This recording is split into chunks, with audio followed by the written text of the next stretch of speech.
yo quiero la tierra tomar, pero no puedo sin vos. Queridos hermanos, les saludo en el amor del Señor, amén. Amén. Qué lindo momento pudimos compartir juntos hace un momento, ¿cierto? Qué alegría poder recibir con bautismo, sacramento del bautismo, nuevos hermanos, miembros chiquititos en nuestra congregación, en nuestra comunidad de fe. Es una promesa del Señor sobre nosotros y es siempre una alegría poder ver cuando este sello se realiza. Amén. Hermanos, hoy estoy contento de poder compartir la palabra con los hermanos una vez más, después ya de algún tiempo, y hoy nos toca seguir con nuestra serie de sermones que estamos viendo, que se llama Conquistando para el Reino, una aventura misional a través del libro de Josué. Y en esta serie estamos buscando extraer el mensaje del libro de Josué para nuestros días o para el día de hoy, para nuestra iglesia, especialmente con el propósito de prepararnos, ¿no? De entregarnos herramientas para enfrentar los desafíos que nosotros tenemos al día de hoy, para poder llevar a cabo y vivir la misión de Dios que Él ha entregado a nosotros como iglesia. Siendo así, hoy día nos toca el noveno mensaje de esta serie y hoy nos corresponde ver, por tanto, el capítulo 9 del libro de Josué, y el tema principal de lo que vamos a ver tiene que ver con dependencia. Dependencia. ¿Por qué debemos depender de Dios en la misión? Y cómo eso, de alguna forma, se relaciona con nuestras relaciones. Entonces, para eso, vamos a trabajar, como les comentaba, el libro de Josué, el capítulo 9, de los versículos 1 a 29. Les voy a pedir que mantengan sus Biblias abiertas. Si las tienen ahí, que puedan mantenerlas abiertas. Si no las tienen, que las abran.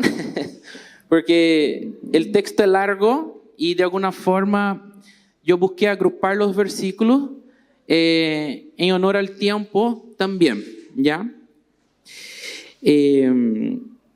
Antes de entrar de lleno al texto, es importante destacar sobre el libro de Josué que él tiene una literatura histórica de Israel, ¿no? Y por eso tiene algunas características que son similares a la literatura histórica antigua, de la época que fue escrito, ¿no? Algunos textos que son llamados de cronográficos, ¿no? Algunas de las características principales de ese tipo de literatura tienen que ver con delinear una cierta secuencia de eventos. Pero delinear una secuencia de eventos de forma tal que muestran aspectos o que muestran características específicas o claras respecto del rey o de la persona que estaba a cargo en ese momento, que solicitó que se hiciera esa historiografía o esa documentación de hechos. ¿Por qué yo comento esto? Comento porque, a diferencia de nuestra historia o historiografía moderna, en que nosotros buscamos de alguna forma secuenciar hechos para poder mostrar exactamente cómo un suceso ocurrió de forma exacta, y por lo tanto poder determinar causales y consecuencias de esos acontecimientos. A diferencia de eso, en el periodo antiguo en que fue escrito el libro de Josué, la historia no era vista así. Era, como les digo, más bien un relato de hechos, sin embargo, con un propósito. Mientras que la historiografía actual, moderna, busca mostrar hechos de forma, digamos, neutral o objetiva, sin valorar esos hechos. Sin embargo, en aquel momento que fue escrito el libro de Josué, la historia no era vista así, sino que más bien mostraba los hechos, pero con un objetivo. Tenía un propósito por detrás, tenía una idea por detrás. Quería mostrar algo. Y es así también que el libro de Josué tiene un propósito clave, un propósito central, un objetivo central, que es documentar la acción de Dios o la acción de Jehová en la historia del pueblo de Israel y el control que Dios tenía sobre los acontecimientos que estaban pasando en aquel momento. Entonces, el propósito del libro de forma general y específicamente ese capítulo que vamos a ver de forma bastante clara, vamos a ver, tiene que ver justamente con ver Dios obrando en el mundo. Ver Dios llevando a cabo su misión sobre la historia. ¿Cierto? Amén. Y siendo así, nosotros vamos a ver entonces, de forma bastante breve, en este capítulo 9, cómo este propósito se revela en ese capítulo de forma bonita incluso. Sin embargo, como hay muchos aspectos, digamos, importantes en el capítulo, para no alargar, yo los agrupé. Y la idea es que el sermón tenga 3 partes principales o 3 puntos principales, ¿ok? Y los cuales son los siguientes. La necesidad, primero, la necesidad de depender de Dios en un mundo caído.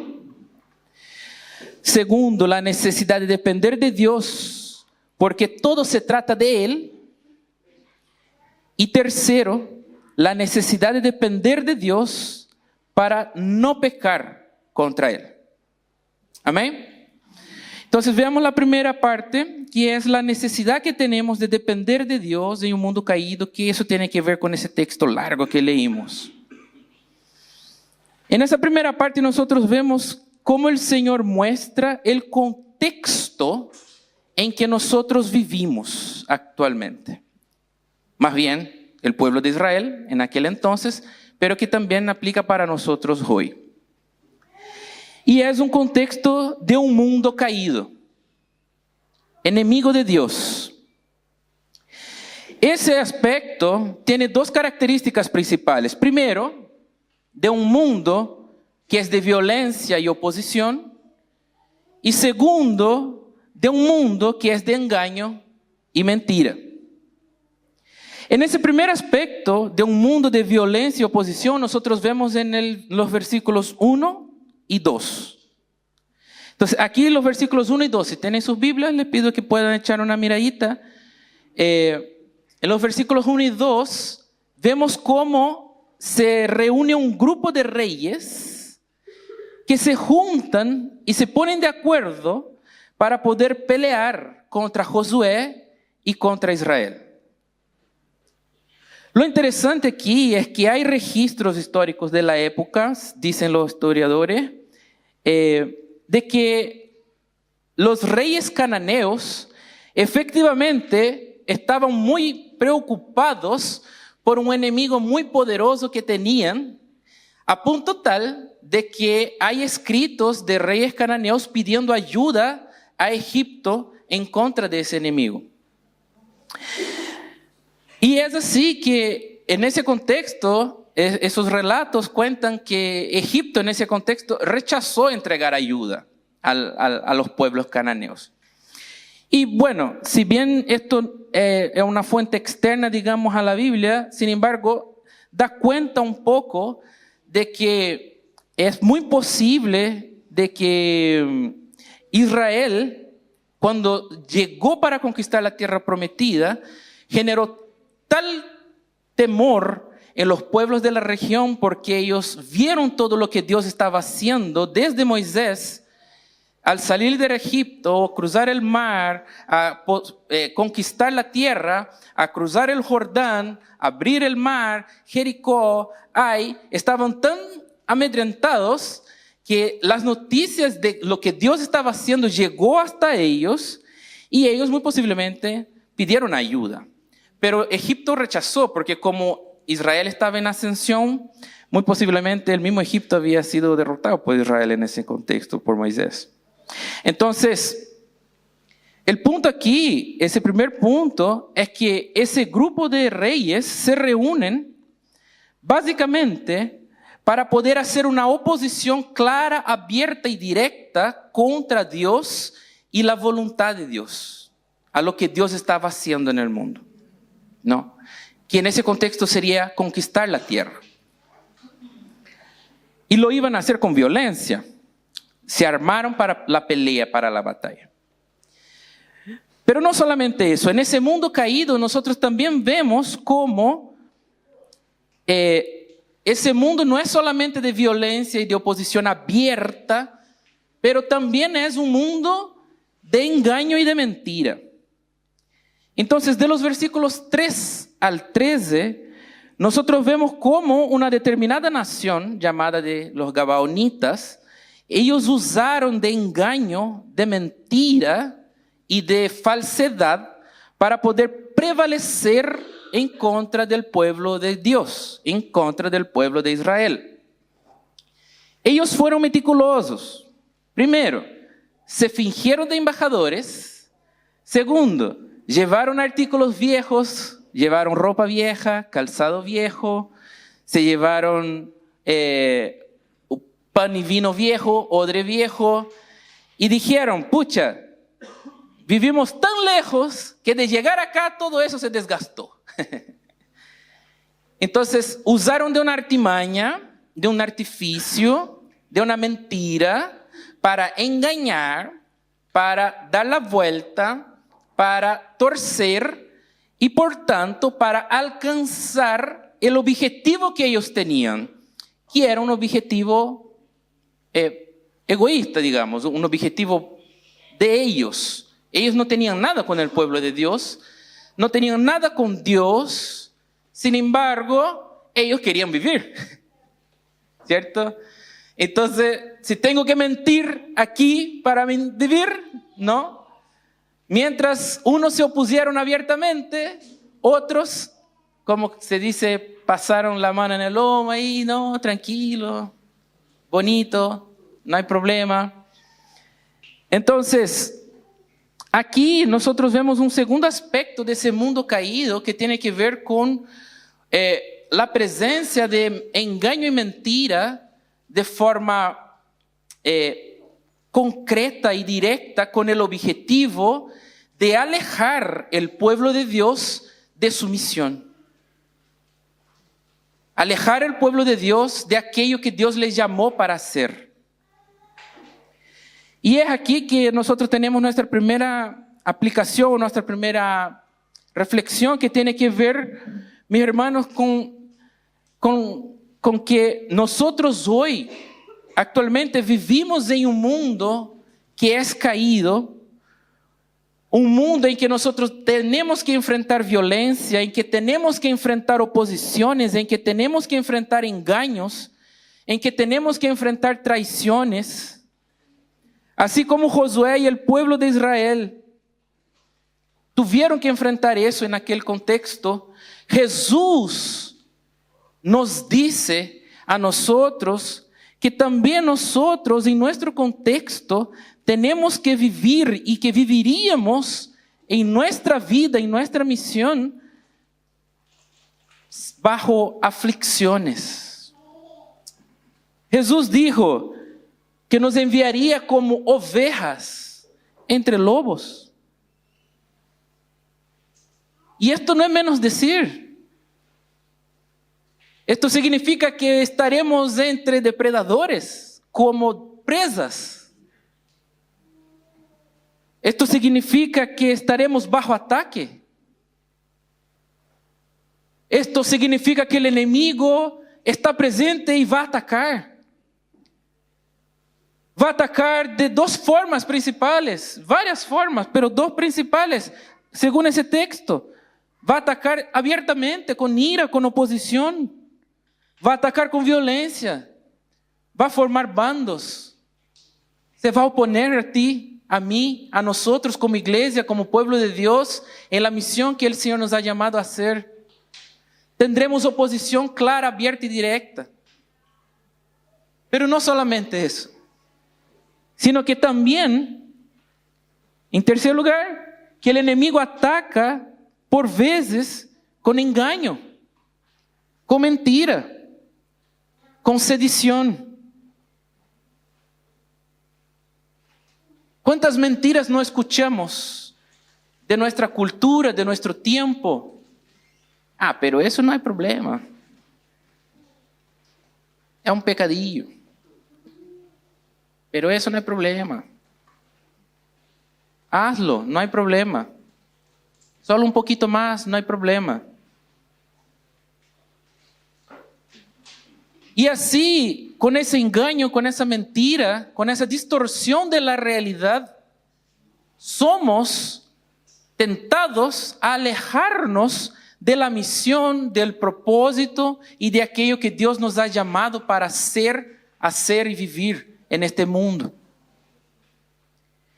Y es por eso, mis hermanos, que nosotros somos hoy de alguna forma exhortados, llamados y alentados también por nuestro Señor a responder este llamado suyo, a responder ese llamado de Jesús, para reconocer que aún vivimos en un contexto hostil, en un mundo caído, y que por tanto viviremos aflicciones en este mundo, que enfrentaremos oposiciones, que toparemos con personas que nos quieren engañar, que nos quieren iludir, o como decimos, que nos quieren engrupir, ¿cierto?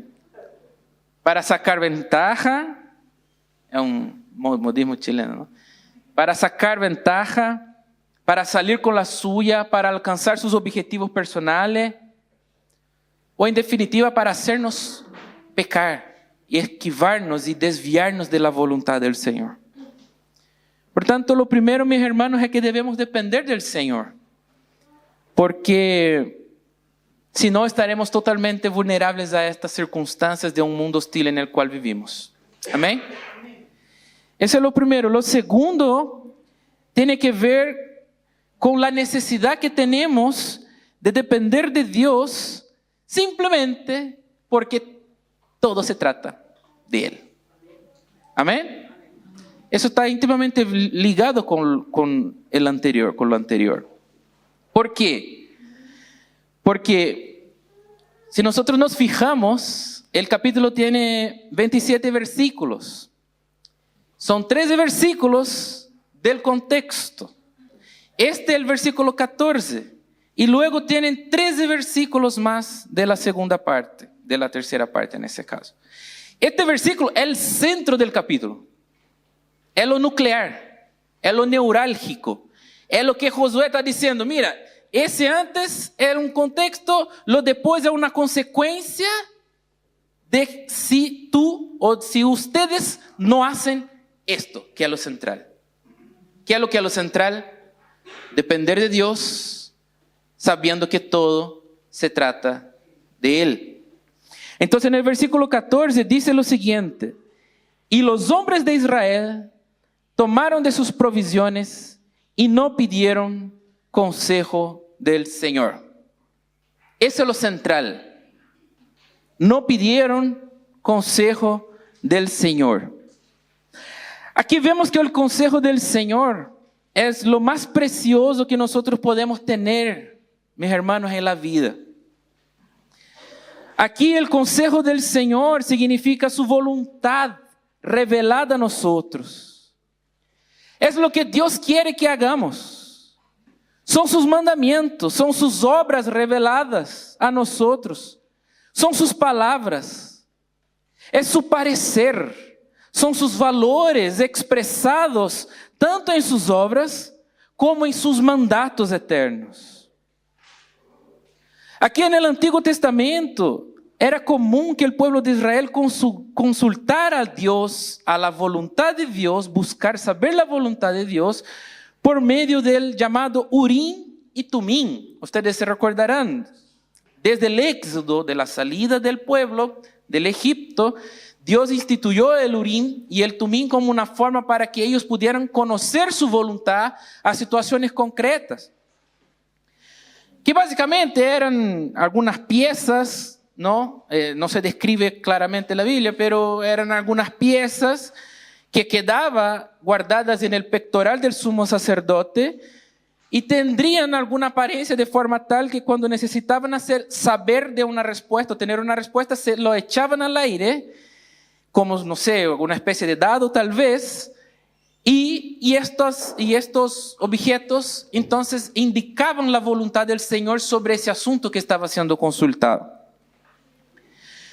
Y eso es justamente lo que Josué no hizo y que debería haber hecho antes de tomar una decisión, haber consultado al Señor antes de tomar una decisión importante que no implicaba solamente él, sino también el pueblo completo, toda la congregación de Israel. Entonces Josué no buscó discernir la voluntad del Señor. Y lo importante aquí, mis hermanos, para ti y para mí, tiene que ver con que para nosotros ya no es así. Ya no necesitamos tirar una moneda para saber, sí, voy para un lado, no voy, tengo que casar con tal persona o con cual persona, tengo que no sé qué o no sé cuánto. Ya no funciona así. No es así. Ya no necesitamos estar agitados, no necesitamos estar de un lado a otro como a ciegas buscando cuál será la voluntad del Señor. Jesús dijo: yo soy el camino, la verdad y la vida. Nadie viene al Padre sino por mí. Jesús es el camino. Jesús es la respuesta para todas las preguntas que nosotros podemos tener sobre nuestra vida. Así también como el autor del libro de Hebreos dice en capítulo 1, versículo 1, dice que Dios, habiendo hablado hace mucho tiempo, en muchas ocasiones y de muchas maneras a los padres y a los profetas, en estos últimos días nos ha hablado por medio de su Hijo. ¿Cómo Dios ha hablado? Por Jesús. Jesús es la palabra. Jesús es el Logos, el Verbo encarnado. Él es la palabra de Dios. Se trata de Él, de lo que Él hizo, de lo que Él realizó y de lo que Él nos llama a nosotros a hacer y a cumplir en continuidad de su obra y de su misión.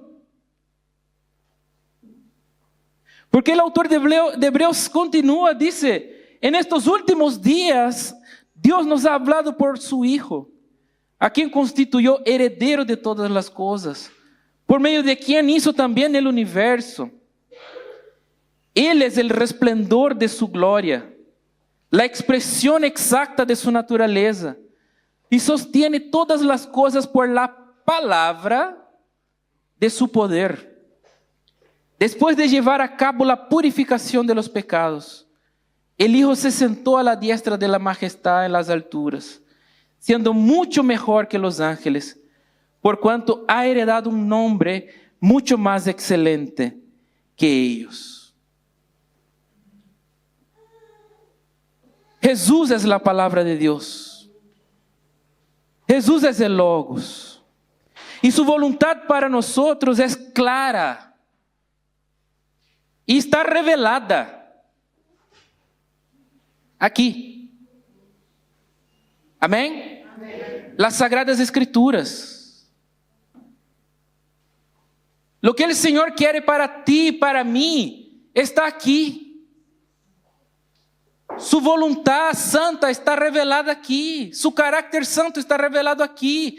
Su plan está revelado aquí.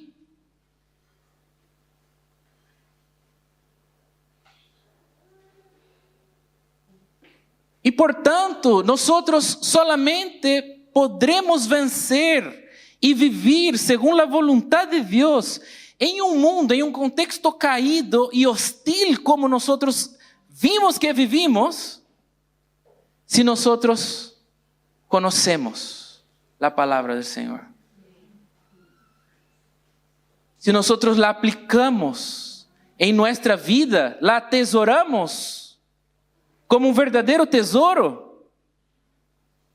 Si la vivimos como una verdadera regla de fe y de práctica para nuestra vida.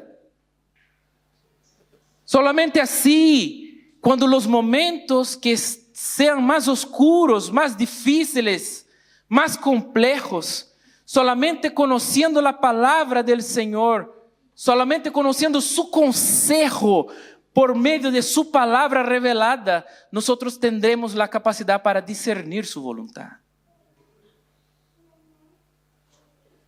Porque ¿cómo yo voy a saber si Dios quiere que vire para la derecha o la izquierda si yo siquiera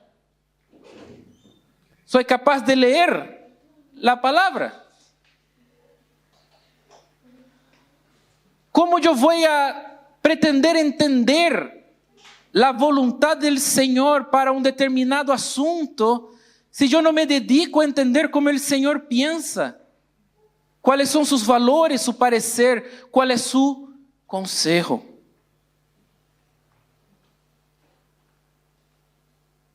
Dependemos de Él.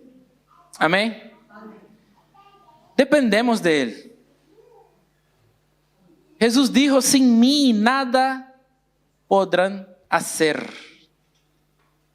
Dependemos de Él. Dependemos de Él. Y mientras antes nosotros seamos capaces de reconocer esa necesidad profunda que tenemos de Él, mejor será y más fácil, de forma más ligera tal vez podremos caminar en este mundo de dificultad y de oposición. Porque en Mateo capítulo 28, versículos 19 y 20, Jesús dijo también, esa es la misión, ¿no? Vayan pues y hagan discípulos de todas las naciones, bautizándolos en nombre del Padre, del Hijo y del Espíritu Santo, enseñándoles a guardar todo lo que les he mandado. Y recuerden, yo estoy con ustedes todos los días hasta el fin del mundo. ¿Quién cree en esto? Amén. Mis hermanos, esta es una promesa de nuestro Señor. Esta misión que nosotros estamos llevando a cabo no es una responsabilidad que nosotros tenemos que tomar sobre nuestros hombros como si nosotros estuviéramos sacrificándonos. Quien hizo el sacrificio fue Cristo. Él fue para la cruz. Nosotros simplemente estamos respondiendo en amor y gratitud a lo que Él nos llamó a hacer. A lo que por amor nuestro Señor Jesús nos permitió unir y ser partícipes de la obra que Él está realizando en el mundo. Y por tanto tenemos paz, tranquilidad, cuando surgen las oposiciones, las dificultades, los engaños, las frustraciones, los miedos. Porque no estamos solos.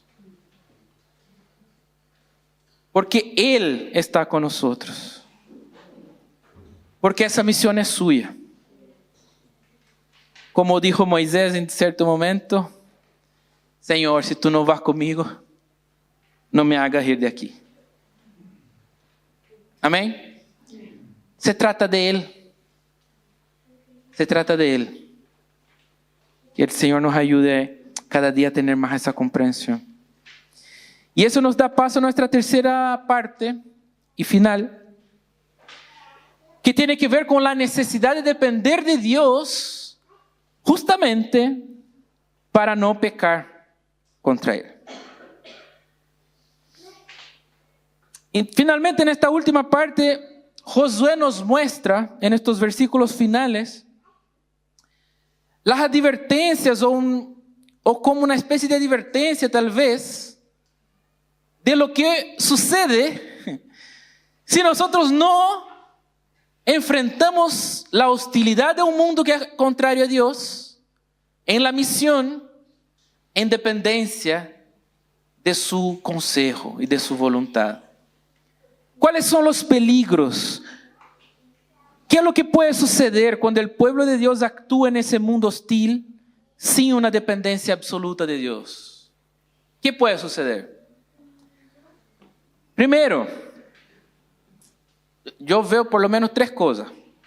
Primero, sin Dios, ciertamente nos vamos a equivocar. Versículo 15. Vemos en el versículo 15 cómo Josué junto con los líderes se equivocaron a no consultar al Señor. Tomaron una decisión, enfrentaron una situación y tomaron una decisión apartados del consejo del Señor. Y por lo tanto, se permitieron estar en una situación de ser engañados y de caer en pecados. Se permitieron estar en una situación de trampa, incluso. De trampa, incluso. ¿Por qué? Básicamente, porque lo que los gabaonitas hicieron fue colocar a Israel entre dos mandamientos y después le dijeron, elige cuál va a romper. Con tal que no me maten, tú que rompa el que tú elijas. Porque Josué tenía un mandato. Tenían que destruir todos los pueblos de esa tierra. No porque Dios es un Dios malo, porque Dios es un Dios que no ama a nadie, no, porque es un Dios justo. La maldad de ese pueblo había llegado a su colmo delante del Señor. Josué vendría como un juicio para esas naciones de parte del Señor. Josué tendría que matar a esas naciones, destruir esas naciones y luego asumir esa tierra por posesión como heredad, la tierra prometida que el Señor les había dado. ¿Cierto? Ellos sabían de eso. Quedaron con miedo y usaron de artimaña, mentira. Se acercaron a Josué, lo engañaron y hicieron que Josué hiciera un pacto con ellos para dejarlos con vida. Entonces ahora Josué tiene un problema. Y en los versículos 24, 25, queda claro que ellos sabían lo que estaban haciendo, lo hicieron con dolo, lo hicieron con intención. Ellos sabían que Moisés había sacado al pueblo de Egipto, que habían ganado a Egipto, que Dios era un Dios poderoso, que Dios había mandatado a Moisés conquistar la tierra y matar a todos los que estaban ahí. Ellos lo sabían. Entonces, para preservar su propia vida, engañaron. Engañaron a la iglesia, engañaron a Israel. Y luego en ese mismo versículo 24, tienen la cara de palo de decir a Josué después, mira, es que yo quedé con miedo, por eso te engañé. Pero sé que tú eres sabio, tome una decisión sabia ahora que ya... O sea, la decisión sabia. O romper el juramento, que era un pecado, o matarlos a ellos, o dejar de matarlos a ellos, que también era un pecado. O sea, elige el pecado ahora que ya les dejé una situación de dificultad, ahora tú eres sabio, toma una buena decisión. Pero ¿cuál es el punto? El punto es que sin Dios, sin el consejo de Dios, nos ponemos en una condición de vulnerabilidad y nos permitimos en un mundo de mentira y de engaño ser engañados. Y aquí yo hago memoria de un versículo, o sea, el mismo Jesús, en ese mismo texto, Mateo, cuando él dice que los envió en el mundo como ovejas entre lobos, él concluye diciendo, por tanto, sean puros como palomas, pero prudentes o astutos como serpientes. Ah, Jesús, ¿qué? ¿Nos está mandando a engañar? No, obvio que no. Obvio que no. Aquí es más prudencia que astucia en realidad la traducción. La idea es la pureza de la paloma. Nosotros no estamos buscando mal, no estamos buscando engañar, no estamos buscando sacar ventaja, no estamos buscando nada de eso. Pero tampoco vamos a ser tontitos. Perdón la expresión. Tampoco vamos a ser ingenuos en la misión. Por tanto, el consejo del Señor y estar profundamente alimentados y nutridos por la palabra del Señor, solamente así nosotros seremos capaces de tener esa sabiduría que viene del Señor para discernir las situaciones y tomar decisiones conforme a la voluntad del Señor. Para no ser equivocados, para no ser engañados, para no ser engrupidos. Amén. Hasta porque eso genera consecuencias. Y es lo que vemos ahora. Que esos pecados generan consecuencias. Primero para la iglesia. Entonces de los versículos 16 a 21 vemos cómo eso generó consecuencias importantes para el pueblo. Dentro del pueblo. Esas decisiones impactaron la vida de la iglesia. Y lo importante aquí, ahora pensando en nosotros como congregación, tiene que ver con que nosotros, creo, somos una iglesia joven que está creciendo, ¿cierto? ¿Amén? Amén. Creciendo en años, también en tamaño. Sí. Y también anhelamos, espero, crecer en madurez. Amén. Amén. Y esa madurez nosotros no podemos alcanzar, primero ya hemos visto, sin el consejo del Señor en nuestra mente y en nuestro corazón. Amén. Efesios capítulo 4, para que no estén llevados por todo viento de doctrina de un lado a otro, por las artimañas de los que nos quieren engañar, ¿cierto? Entonces lo primero es el consejo de Dios en nuestra mente y nuestro corazón. ¿Pero por qué? Justamente porque nosotros como congregación también tenemos una responsabilidad de cuidar de nuestra iglesia. De cuidar nuestros líderes, que están expuestos a todo tipo de tentación, de dificultad.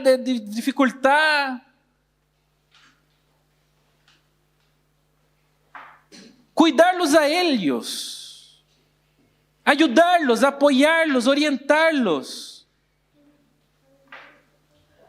Y también, cuando necesario, exhortarlos en amor, en los momentos y circunstancias correctos. Amén. Amén. Porque eso es lo que nosotros vemos que pasó en el texto. En el versículo 18 se traduce como que la congregación se traduce como murmuró. No es la mejor traducción porque murmuración es un pecado. Trae la idea de un pecado. Aquí la idea de la palabra es que la congregación se detuvo en palabras. Detenerse en palabras. Se detuvo en palabras. ¿Cómo así? Que la congregación quedó con un asunto dando vuelta ahí entre ellos. Y ese asunto que quedó dando vuelta entre ellos, de alguna forma,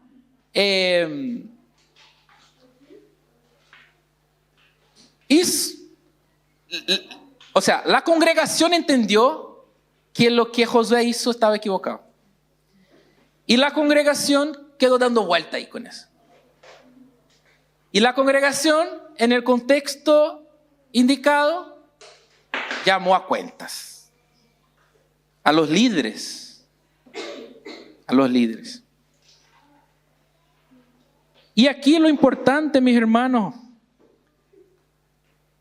es que una iglesia madura está formada por personas maduras en la fe. Personas que saben que todos, sin excepción, estamos sujetos a pecar, a caer, a equivocarnos. Y que por tanto asumen su responsabilidad dentro de ese cuerpo para sustentarnos unos a otros en esa misión que Dios nos llamó a vivir.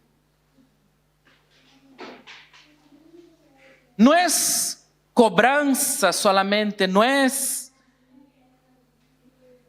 apuntar el dedo, no es cobrar sentimiento, no. Es amor. Es apoyo. Es ayuda. Es entrega. Es juntos en comunidad, en pos del consejo del Señor y que revelado en su palabra, caminando hacia su misión. Amén. En ese sentido, hoy el Señor nos desafía, en ese segundo aspecto, nos desafía a crecer, a asumir nuestra responsabilidad, a buscar verla. ¿Cuál es mi responsabilidad aquí en esta congregación? ¿Cómo yo puedo apoyar, aportar? ¿Cómo yo puedo ayudar a mi liderazgo? Veo que está a pena, entonces en vez de criticar que está a pena, yo voy a tomar alguna cosita para poder ayudar.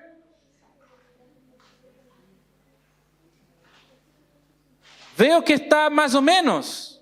Entonces, en vez de criticar que está más o menos, yo voy a poner mis dones, mis recursos para ayudar. Mis capacidades, mis talentos. ¿Con qué podemos ayudar en la misión? ¿Con qué? ¿Con qué tú puedes ayudar en la misión? Amén. Que el Señor pueda hablarnos. Y finalmente, la última consecuencia tiene que ver con que los pecados, o sea, las consecuencias, ¿cómo es la cosa? Estaba medio cortada ahí. Los pecados tienen consecuencias permanentes. Yo lo veo medio cortado, pero los pecados tienen consecuencias que son permanentes, claro. Y ahí son los versículos finales. Y aquí en este último pedacito, en esta última parte, vemos cómo muchas veces nuestros pecados acarrean y tienen consecuencias que son duraderas, ¿no? Entonces, especialmente en los versículos 26 y 27, vemos cómo los gabaonitas se quedaron entre el pueblo de Israel. Ellos se quedaron. La sabiduría de Josué en respuesta al gabaonita fue: bien, se quedan con nosotros, no los vamos a matar. El texto dice que Josué los libró de la mano de la congregación, prácticamente. ¿No? No los mataron y se incorporaron de alguna forma a la vida de sociedad que Israel estaba viviendo en aquel momento. Ahora, es interesante pensar que hay algunos registros históricos en ese sentido de que, de algunas excavaciones, dicen los textos por lo menos, de que se encontraron formaciones o la formación de sistemas de abastecimiento de agua justamente en la zona, en la región esa en que estaba la ciudad de Gabaón. Por lo menos 2 sistemas distintos. Uno de esos sistemas justamente con piedras y otro sistema con maderas. Entonces todo lleva a entender que justamente ellos se quedaron con el oficio de extraer agua. Ahí sacar agua, la idea, sacadores de agua es un término medio extraño, ¿no? Pero la idea de extraer agua para poder llevar agua. Y la idea, todo lleva a creer que sí se formó un sistema para eso y que los gabaonitas fueron las personas que lo hicieron. Y también para acarrear las maderas, los árboles y eso, que también era necesario para este oficio con las aguas. Por tanto, esa decisión que Josué tomó en este episodio permaneció por generaciones y generaciones, por siglos y siglos. El texto no cuenta, no dice si hubo mayores dificultades específicamente con los gabaonitas. Sin embargo, sí, la palabra nos cuenta cómo Dios se iró con el pueblo de Israel luego que la historia sigue avanzando, y como el pueblo de Israel falló en cumplir la voluntad de Dios de matar todos los pueblos, justamente lo que pasó fue que los pueblos que se quedaron influenciaron a Israel hacia la idolatría de sus propios dioses. Entonces, si bien no hay registro interno de la Biblia que hable de que si los gabaonitas sí o no generaron mayor o menor dificultad después de este episodio, sí nosotros tenemos certeza de que de forma general los pueblos que fueron escatimados, después fueron la fuente de la caída del pueblo de Israel, por causa de sus propios dioses que influenciaron a Israel. Así es que, ya yendo a la conclusión, en este capítulo de una forma general nosotros vemos como Dios es el amo, Señor y dueño de la historia. De que Él está obrando, mis hermanos. Y de que Él está obrando hoy aquí, contigo y conmigo. Que Él está obrando en Santiago. Que Él está obrando en nuestra ciudad, que Él está obrando en nuestra comuna, que Él está obrando en nuestros corazones. Y que sin lugar a duda, la forma como nosotros tenemos para poder ser partícipes cada día más en esta misión que Él nos llamó a hacer y cumplir junto con Él, es estando en su presencia. Es por medio de dependencia de Él. Es por medio de temor a su palabra y a Él. Es por medio de conocer a su consejo revelado en su palabra. Amén. Que el Señor nos ayude a esto, porque es un grande desafío. Amén. Amén. Oremos. Padre Santo, Señor, te alabamos, te agradecemos. Glorificamos a tu nombre porque tú eres un Dios bueno, un Dios fiel, un Dios justo, pero especialmente un Dios de gracia.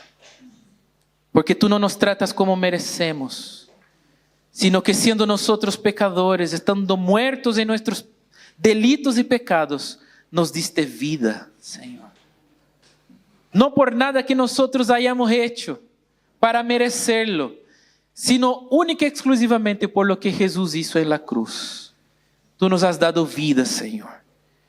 Y hoy, Padre Santo, la vida que vivimos, la vivimos para ti. Ayúdanos, Señor, a ser parte de lo que tú estás haciendo.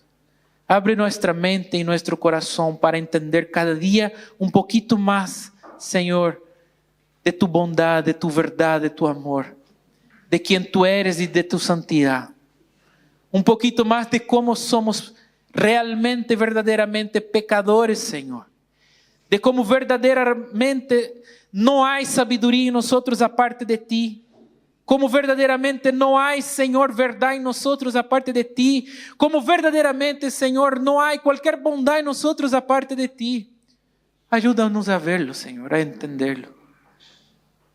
Para que eso, Señor, cada día un poquito más nos lleve a las rodillas, Señor. A una dependencia total y exclusiva de ti en cada ámbito de nuestra vida.